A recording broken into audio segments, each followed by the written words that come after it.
দীর্ঘ 4 মাস পর ওয়ানডে ফরম্যাটে ফিরেই দুর্দান্ত দাপট লাল সবুজের প্রতিনিধিদের। পাকিস্তানকে হারিয়ে সিরিজের শুভ সূচনা করেছে বাংলাদেশ। প্রথম ম্যাচে নাজেহাল অবস্থার পর ঘুরে দাঁড়াতে মরিয়া মেনিন গ্রিনরা। অন্যদিকে এক ম্যাচ হাতে রেখেই সিরিজ জয়ের হাতছানি শান্ত লিটনদের সামনে। মিরপুরে সেই চেনা উইকেট, কিন্তু রূপটা যেন একদমই অচেনা।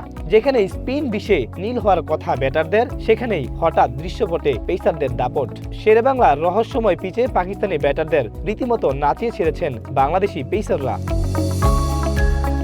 প্রথম ম্যাচে 4 জনকে অভিষেক করিয়ে চমক দিতে চেয়েছিল পাকিস্তান। এমনকি হারিস রৌফের মতো গতি তারকাকেও রাখা হয়নি একাদশে। তবে প্রথম ম্যাচের তিক্ত অভিজ্ঞতার পর দ্বিতীয় ম্যাচে মাইক হেসন কৌশলে পরিবর্তন আনার চিন্তা করলেও অবাক হওয়ার কিছু থাকবে না।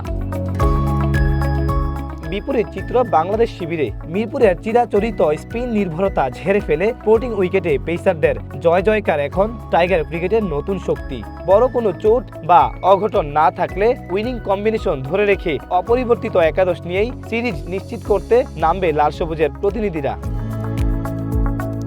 হোম অফ ক্রিকেটে শুক্রবার দুপুর 2:15টায় মুখোমুখি হবে দুই দল। Swipe Ahmed, one sports, Dhaka.